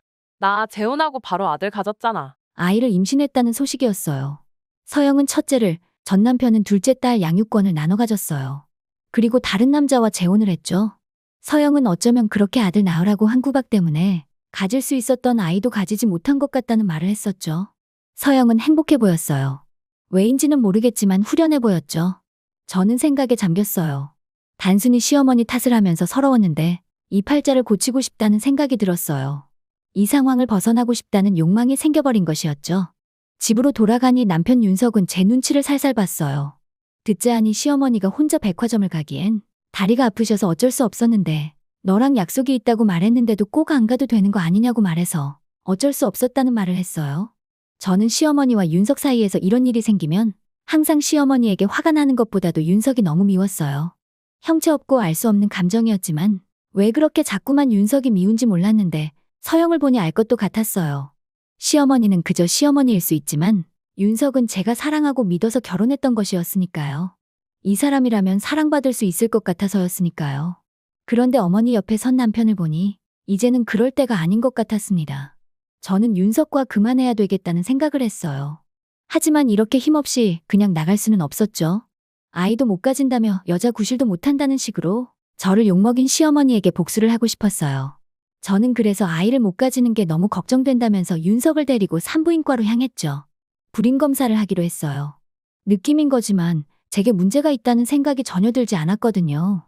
물론 불임이라고 죄인 취급을 하는 시어머니가 이상한 사람인 것이지만요. 산부인과로 가서 불임검사를 받았어요. 혹여나 예상과는 다른 결과가 나올까 싶어서 무서웠지만 달라진 건 없었어요. 저는 불임이 아니었고 오히려 건강한 편이었죠. 윤석은 제가 불임이 아니라면 도대체 뭐가 문제냐고 의사에게 되물었어요. 의사는 뜸을 들이더니 여자 쪽이 불임이 아니라면 남편분이 무정자증일 가능성이 높다고요. 윤석은 의사의 말에 당황했어요. 무정자증이라니 정말 그럴 수도 있겠다 싶었어요. 그래서 저는 무정자증 검사를 해보는 게 좋을 것 같다고 했어요. 저의 권유에 윤석은 뜸을 들이더니 그러다 진짜 무정자증이면 어머니가 충격을 받으실 걸 생각해서 하기 싫다고 하더라고요. 어이가 없죠. 와이프는 시어머니한테 불임이라고 욕먹어도 되고 자기는 안 되는 건가요? 윤석은 가만 보면 착한 아이 콤플렉스가 있는 것 같았어요. 변호사이고 착한 아들 이미지에 취해 있는 것 같았죠. 저는 윤석에게 너는 안 되고 나는 욕먹어도 되는 거냐고 소리쳤어요. 윤석은 그저 제 눈을 피했죠. 어이가 없었어요. 저는 싫다는 윤석에게 무정자증 검사를 안 하면 이혼할 거라고 소리쳤고 윤석은 울며 겨자먹기로 무정자증 검사를 했어요. 저는 솔직히 다른 이유가 있을 것이라 생각했어요. 윤석은 몸도 좋고 키도 큰데 무정자증이라니. 말이 안 되잖아요. 뭐 다른 신체적 이유가 있을 것이라고 생각을 했죠. 그렇게 무정자증 검사를 받았는데 의사가 엄청나게 근엄하고 진지한 얼굴로 윤석을 빤히 보았어요. 표정이 심각해 보였죠. 설마 했는데 의사가 윤석에게 검사 결과를 보여주면서 무정자증이라는 거예요. 저는 입을 딱 벌렸죠. 설마가 사람 잡는다더니 진짜였다는 사실에 충격을 받았어요. 눈치를 보며 윤석을 바라보는데 적지 않게 충격을 받은 것 같았죠. 저는 억울함이 풀렸지만 마냥 기쁘지는 않았어요. 그 검사들을 하는 동안 윤석이 했던 말들이 잊혀지지가 않았거든요. 집 앞에서 윤석이 그러더라고요. 엄마한테는 말 안 할 거지? 어떻게 미안하다는 말 한마디를 하지 않을 수가 있을까요? 저는 애써 고개를 끄덕였는데 시어머니가 방에서 나오시더니 제게 그러셨어요. 병원에서 뭐래? 네가 문제라지? 찌릿 혀를 차면서 저를 째려보는 시어머니의 눈빛이 싫어서 순간 눈을 파버리고 싶을 정도였어요. 저는 그래서 충동적으로 말해버렸죠. 어머니, 이 사람 무정자증이래요. 그 순간 시어머니의 표정이 싹 굳었어요. 잘못 들었나 싶었던 건지 다시 되물었죠. 시어머니는 제 말을 듣더니 못 믿겠다는 듯 왜 내 아들이 무정자증이냐고 소리쳤죠. 윤석은 제 입에서 나온 폭탄 같은 소리에 당황했는데 떨면서 말 안 하기로 하지 않았냐고 윽박질렀어요. 그 윽박을 지르는 순간에 저는 윤석과 더 이상 함께할 수 없다는 것을 깨달았죠. 그래서 이놈의 집구석 못 봐주겠다고 소리를 치곤 가방에서 이혼 서류를 꺼내 윤석의 얼굴에 던져버렸어요. 그러니까 잘 좀 키우지 그러셨어요. 남자 구실도 못하고 남편 구실도 못하고 어디다 내놓기도 부끄러운 사람이 되어버렸잖아요. 어머님이 그렇게 키우신 거예요. 제 말에 신우이가 당황을 했는지 따지려고 드는 거예요. 신우이는 말이 심한 것 같지 않냐고 따졌어요. 어이가 없었죠. 제 동생을 모욕해놓고 이거 잠깐 한마디 한 거 가지고 발작하는 게 정말 이해가 안 갔어요. 신우이는 그렇게 제가 집에서 나가버리니까 분을 못 참겠던 건지 저를 따라서 밖에 나오더라고요. 그리고 제 앞을 가로막았었어요. 그러다가 갑자기 어처구니 없는 말들을 쏟아내더라고요. 어떻게 시어머니한테 그런 심한 말을 할 수가 있냐고요. 저는 신우이가 제게 무례하게 했던 모든 말이 주마등처럼 스쳐 지나갔어요. 동생을 모욕했던 말, 저를 모욕했던 말까지도요. 신우이는 정말 제게 미안한 마음이 없었을까요? 가만 보면 친구도 많은 것 같았는데 말이에요. 어떻게 저런 사이코패스 같은 성격을 가진 사람의 주변에 누군가가 있을 수 있을까요? 사과를 할 줄 모르냐는 말과 지금은 사과해야 하는 타이밍이라고 제가 말해주자 신우이는 가만히 생각하더니 미안하다고 말했어요. 엄마도 종갓집에서 시댁살이를 하다가 자기가 당한 고난과 수모에 대한 대가를 받고 싶어 하는 것이랬죠. 나도 당했으니 너도 당해라. 이런 못된 신보를 가지고 있다는 말로 들렸어요. 저는 이해되지 않았어요. 사회초년생일 때부터 패션 회사에서 일한 저는 여자들이 90%가 넘어가는 팀에서 일했기에 기싸움이나 왕따를 시키며 괴롭히는 경우도 있었어요. 군기도 있었죠. 그리고 후배 디자인을 그냥 가져다 써도 아무 말도 하지 못할 만큼 사수의 권력이란 막강했어요. 저도 한 번 당했었죠. 회사에서 신입사원도 참여가 가능한 의류 디자인 공모전이 열렸고 꿈에 부푼 저는 몇 주 동안 주말도 반납하고 시장 조사를 하러 나갔어요. 지하 상가부터 각종 의류 매장, 백화점까지 돌아다니면서 무슨 옷이 잘 팔리고 소비자들이 무슨 옷을 찾는지 조사를 하러 다녔어요. 그리고 주말에 한강에 가만히 앉아서 20대와 30대, 중년, 노년까지 무슨 옷을 입는지 눈으로 잔뜩 담았죠. 그리고 몇 날 며칠을 밤을 새서 저만의 디자인을 만들어냈어요. 공모전 주제가 모두가 편하게 입을 수 있는 홈웨어룩이라서 편안하지만 흔하지 않게 만들어보려고 심혈을 기울인 디자인이었죠. 모두가 제 디자인 파일을 보면 붙을 것이라고 말해줬어요. 그래서 저는 내심 기대를 하고 있었어요. 그때 당시에 사수셨던 팀장님이 공모전 심사위원이기도 했고 제가 엄청 열심히 하는 걸 다 보셨기에 기특하게 생각하시지 않을까 하는 자그마한 기대도 있었죠. 그런데 참가상에도 제 이름은 없었어요. 업계에서 워낙 이름을 알리고 있던 브랜드라 실력자들이 많아서 그랬겠구나 싶었죠. 그런데 나중에 제가 공모전용으로 디자인한 그 디자인이랑 아주 비슷한 상의가 나온 거예요. 그것도 팀장님 이름으로요. 저는 직감했죠. 팀장님이 그 디자인을 탐내셨고 중간에 가로채셨구나. 저는 너무 억울했어요.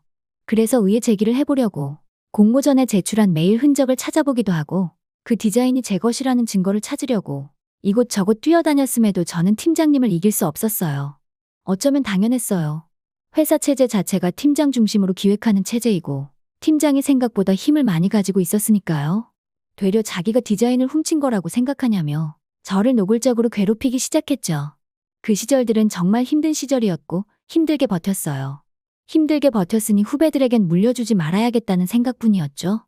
저는 입사하고 디자인팀에서 일하면서 디자인이 싫어졌거든요. 텃세 때문에요. 그 기분을 너무나 잘 알아서 그런 사내 문화를 없애려고 많이 노력했어요. 그래서 시어머니가 더 이해가지 않았어요. 시누이는 저를 위로하려고 한 말 같았지만요. 그리고 시누이는 제 눈치를 보더니 조심스레 말했어요. 언니, 저 패션 마케팅 회사 취업 준비할 건데 좀 도와주면 안 돼요? 시누이는 정말 눈 하나 깜짝하지 않고 저한테 말하더라고요. 과거 일은 다 잊어버렸다는 듯이요. 그런 사람들 있잖아요. 학창시절에 필요한 게 있으면 괜히 접근하고 다가오는 친구들이요. 괜히 노트 필기 때문에 와서 노트 필기 다 빌리면 무슨 일 없었다는 듯 입싹 닫아버리는 그런 부류요. 시누이가 딱 그런 부류였어요. 문제는 그렇게 가볍게 입을 닫기에는 제게 심한 말을 너무 많이 했다는 것이었죠. 하지만 시누이에게 욕을 하는 것도 아까웠어요. 정말 욕을 한 바가지 해주고 싶었지만 참았죠. 저는 그대로 그 집을 나갔어요. 그리고 며칠 내내 시어머니에게 욕이 한가득 담긴 문자가 밤낮으로 날아왔죠. 직장에서 일하고 있는데도 연락이 와서 난리였죠. 저는 속 시끄러운 상태로 일을 했어요. 어쨌든 맡은 일은 해내야 했으니까요. 그러다 보니까 동생에게 오랜만에 연락이 왔어요. 이제야 한가해져서 휴가를 얻었다는 말이었죠. 동생은 윤석에게도 인사를 할 겸 집으로 가겠다고 했지만 저는 그 집도 들어가고 있지 않은 상태였어요. 동생한테 전화로 모든 걸 이야기할 수가 없어서 일단은 임시로 잡아놓은 원룸으로 오라고 했죠. 동생은 뭔가 생각이 많아 보이는 표정으로 원룸으로 왔어요. 처음에 입술을 달싹이면서 한참 동안 아무 말도 하지 못하는 거예요. 생각이 정말 많아 보여서 답답해서 그냥 말해주려고 하는데 동생이 다행히 입을 먼저 열었죠. 별거 하냐고 물었어요. 별거였으면 다행이었겠지. 이혼한다는 말을 하니까 동생 입이 떡 벌어지는 거 있죠? 지금까지 있었던 일을 말하려 하니 골치가 아팠어요. 얼마나 아파할지 힘들어할지 잘 알았거든요. 저는 지금까지 있었던 일들을 모두 말해줬어요. 매도 먼저 맞는 게 낫다고 그냥 다 말해버렸죠. 물론 돌아가신 할머니가 들으시면 듣자마자 대성통곡을 하시겠지만요. 그래도 그렇게 가차없이 이혼 서류 던지고 나오면 어떡하냐고 할 줄 알았어요. 왜냐면 동생은 이제야 자리를 잡아가고 자기 인생 살아보려고 하는데 제가 혼자 또 있으면 동생 성격상 저를 외면하지 못할 거거든요. 언니가 부모였던 아이라 제가 항상 1순위였고 저는 그게 항상 미안했어요. 그런데 동생이 그렇게 말하는 거예요. 잘 나왔네. 그런데 그걸 지금 말하면 어떡해? 진작 말했어야지. 동생은 윤석이 진짜 찌질하다면서 화를 내주기 시작했어요. 임신을 못해서 사람 취급도 안 해준 시어머니는 그냥 사이코 같다고 했죠. 또 그 이상한 개구리 집을 먹였다가 회사를 못 간 이야기를 하다가 정말 미친 거 아니냐고 저 대신 화를 내줬어요. 눈물까지 뚝뚝 흘리면서요. 동생의 그런 반응이 좋았어요. 왜인지는 모르겠는데 그냥 내 편을 들어주는 사람을 만나고 싶었나 봐요. 동생이 들으면 걱정할까봐 무슨 일이 있어도 절대 얘기하지 않았거든요. 결혼하고 4년 내내요. 왜 그렇게 윤석을 볼 때마다 서러운가 했었는데 그 이유 때문이었어요. 그냥 내 편을 원했던 거였어요. 동생을 보면서 그런 생각을 좀 했어요. 서류 던지고 집 나올 때까지만 해도 저 미친 시어머니와 남편을 어떻게 복수할까 싶다가도 그간의 정이 있으니 내버려 두자고 생각했거든요. 하지만 동생은 달랐어요. 어떻게든 땅을 치고 후회하게 해줄 거라고 말했죠. 그런데 진짜 복수할 거라는 동생의 예언은 실화로 이루어지기 시작했어요. 남편과 시누이는 딱 한 달 뒤에 미안하다고 제 앞에서 무릎을 꿇는 상황이 되어버렸죠. 앞에 들어서 아시겠지만 동생은 굉장히 진취적인 타입이에요. 생각만 하면 뭐하냐고 하면서 모든 생각을 24시간 내에 행동으로 옮기는 아이죠. 동생은 이벤트 회사를 하려 일을 했고 당장의 매출보다는 입소문에 집중하자는 결론을 내려서 시설과 다과 같은 것들을 더욱 신경 써 리뷰가 좋게 돌 수 있도록 집중하자는 전략을 세웠죠.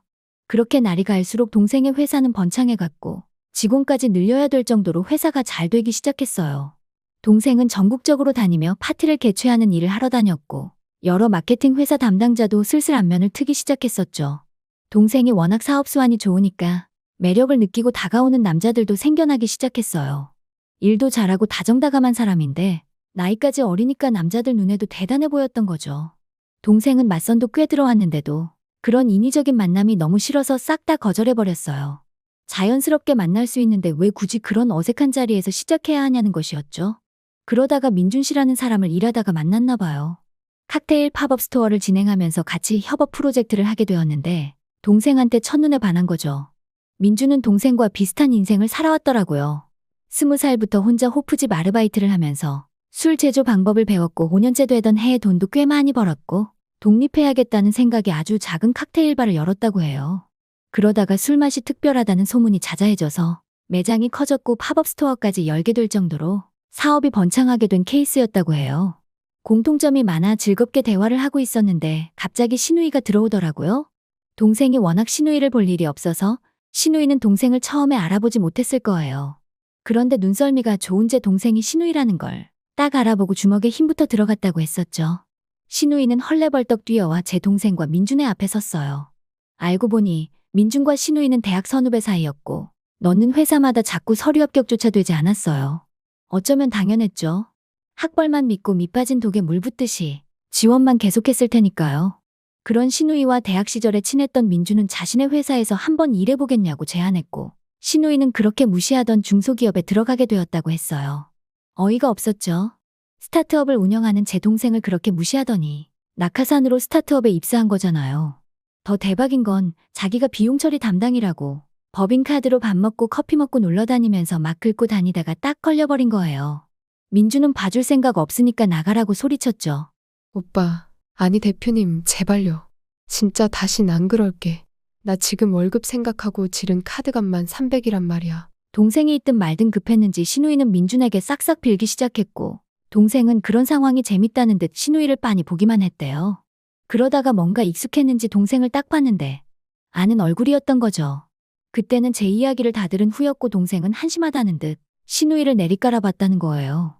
그리고 동생이 커피를 티스푼으로 휘젓다가 딱 한마디를 했다고 했어요. 아가씨, 왜 여기 있어요? 취업을 못했어? 우리 언니한테는 나보고 그딴 듣보잡 망하는 거 하루아침이라고 했다면서요. 이쪽도 나랑 비슷한 수준인데 그럼 민준 대표도 그렇게 생각했겠네요? 동생의 말에 신우이의 얼굴이 새하얗게 질리기 시작했어요. 민준의 얼굴은 일그러지기 시작했죠. 신우이는 잘못했다고 싹싹 빌기 시작했어요. 신우이를 가차없이 버린 채 동생을 데리고 쌩 나가버렸다고 했죠. 동생이 그곳을 나가는데 신우이의 절규 소리가 들렸다고 했어요. 그러고 나서 2주 뒤쯤 신우이와 남편이 찾아왔어요. 동생에게 말을 잘해서 민준에게 말을 좀 잘해달라는 거였죠. 아니면 동생의 회사에 입사하게 해달라고 하더라고요. 제대로 철판을 깔았죠. 신우이는 사치도 없지 않았거든요. 백수로는 카드값이 감당이 안 됐던 건지 다른 사람이 된 것 마냥 남편 윤석을 데리고 와서 막 사과를 시키는 거예요. 잘못한 건 자기가 했으면서 윤석을 앞세워서 오빠가 너무 심했던 것 같다며 너무 언니를 나몰라라 했다고 빨리 사과하라는 식으로 슬슬 민준 씨 얘기를 하는 거예요. 그 말 장난이었다고 해주면 안 되냐고요. 사람은 변하지 않는다던데 변한 거 하나 없이 핑계 범벅이었죠. 저는 예전 같았다면 어떻게라도 도와줘야 하나 마음이 약해졌을 거예요. 하지만 지금은 절대 그러지 않아요. 동생이랑 그간 이야기를 많이 했거든요. 저는 사실 그렇게 불임이라고 며느리가 쓸모가 없다고 하루도 빠짐없이 구박받으면서 진짜 제가 문제인가 싶었고 그렇게 생각하지 않으려 해도 자존감이 너무 낮아졌어요. 내가 못나서 못되게 굴어서 나쁘게 살아서 아기가 나한테 찾아오지 않는 건가 했었죠. 하지만 절대 그런 게 아니라는 걸 깨달았어요. 동생도 다른 주변 사람들도 그렇게 말해줬죠. 저는 더 이상 참지 않고 입을 열었어요. 너 오빠가 잘나신 변호사인데 왜 나한테 말하니? 오빠한테 빚이나 갚아달라고 하렴. 맨날 어머니가 그러셨잖아. 변호사인 잘난 내 아들, 별 볼 일 없는 아내 만나서 별꼴 타본다고. 제 말에 신우이는 아무 말도 하지 못했어요. 마지막 자존심은 남아있는 건지 그대로 나가버렸죠. 윤석은 아련한 눈빛으로 저를 바라봤어요. 어이가 없어서 저는 발로 그 사람을 밀어버렸죠. 밖으로요. 그렇게 저는 다시 일상을 살기 시작했어요. 맛있는 것도 먹고 회사도 열심히 다녔어요. 어떤 사람들은 제가 너무 멀쩡해 보여서 이혼한 줄도 모르죠. 저는 새 프로젝트도 들어갔어요. 쉴 틈이 없었지만 행복했어요. 그리고 새로운 사람도 만났어요. 퇴근하고 간단하게 맥주를 한 잔 할 겸 집 앞에 있는 우동집에 들려보곤 하는데 그 사람도 거기 단골 손님이었죠. 바 테이블에서 각자 맥주를 홀짝이다가 눈이 딱 마주쳤는데 웃어주더라고요. 딱 나한테만 집중하는 그 눈빛 정말 오랜만이어서 웬걸 가슴이 뛰더라고요. 뭐 어떤가 싶어서 돌싱인 거 딱 밝히고 이야기를 나누기 시작했어요. 그 사람은 아무런 신경을 쓰지 않더라고요. 그냥 나라는 사람이 궁금하다고요. 그래서 그 사람과 시간을 함께 보내기 시작했어요. 그 사람은 내 의사를 항상 먼저 물어봐주는 버릇이 있었어요. 이건 어떤 것 같냐고 매번 물어봐줬죠. 저는 저를 존중해주고 아껴주는 느낌이 너무 좋아서 그 남자와 함께하기로 했어요. 그렇게 두 번째 사랑을 맞이했죠. 제일 웃긴 게 뭔지 아세요? 저 그 사람과 결혼식을 올리고 한 달 만에 첫째를 가졌어요. 틈만 나면 발로 배를 쿵쿵 치는 늠름한 남자아이였죠. 어이가 없죠. 정말 제게는 문제가 없었는데 저는 그래서 억울한 마음에 초음파 사진을 실수인 척 시어머니한테 보냈어요. 실수로 보냈다고 했는데 한 15분 뒤에 답장이 오는 거 있죠? 임신했냐고요? 저는 그 15분간의 정적도 임신했냐는 그 반응도 너무 웃겨서 이렇게 답장했어요. 네, 아들이래요. 시어머니는 그대로 답장이 없었어요. 답장도 없는 게 잔뜩 짜증이 나서 성이 난 그 사람의 모습을 생각하니 웃음이 새어나오더라고요. 그러다가 웃음을 참을 수가 없어서 크게 웃어버렸죠. 너무 통쾌했어요. 그때 동생이 왔는데 제 선택이 맞다는 걸 확신했죠. 저는 진짜 이긴 여정이 너무 힘들었어요. 사실 결혼 전에는 동생을 키우느라 삶이 힘들었고 결혼 후에는 시댁 때문에 힘들었거든요. 세상에 제 편이란 없는 것 같았어요. 기댈 곳 하나 없다고 생각을 했죠. 그런데 조금 더 한 발짝 물러나 제 삶을 지켜보니 그 누구보다 저를 지지하고 사랑해주는 동생이 있었더라고요. 그 동생이 함께 화내주고 욕해주면서 그리고 잘못한 게 없다고 해주면서 저는 안도감을 느꼈어요. 그러니까 인생이 나를 등 돌린 것 같다면, 모든 사람들이 나를 등 돌린 것 같다면 한 발자국 멀리 떨어져서 천천히 스스로를 바라보자는 이야기를 해주고 싶었고, 그래서 사연을 보냈어요. 그러니 저와 비슷한 경험을 하신 분들이 있다면 자책보다 위로를 택하길 바랍니다. 사연자님, 저는 이 사연을 읽으면서 사연자님이 참 외로우셨을 것 같다는 생각이 들었습니다. 남편만 믿고 시집을 온 그 공간에서 투명인간 취급과 쓸모없는 못난이 취급을 받으며 4년을 살아오셨을 생각을 하니 가슴이 먹먹해집니다. 단 한 사람이라도, 남편이라도 사연자님을 이해해주고 도와줬다면 조금은 달라졌을까요? 하지만 그 수모들을 다 이겨내고 지금은 행복한 삶을 진취적으로 얻어낸 결과가 정말 멋있다고 말씀드리고 싶습니다. 앞으로의 삶에서 어떤 힘든 일이 있더라도 지금까지 겪어온 일과 이겨낸 나를 생각하며 건강하게 일상을 보내실 수 있도록, 행복하실 수 있도록 위로튜브가 응원하겠습니다. 위로튜브는 누구에게도 말 못할, 누군가에게 말하고 싶은 모든 분들의 이야기를 진심으로 듣고 경청하고 전달합니다. 위로튜브에 하고 싶은 나만의 이야기를 적어 보내주세요. 사연이 당첨되신 분께 위로튜브에서 당첨 선물을 함께 보내드리고 있습니다. 그럼 오늘도 당신의 이야기를 전하는 위로튜브였습니다. 구독과 좋아요를 눌러주세요.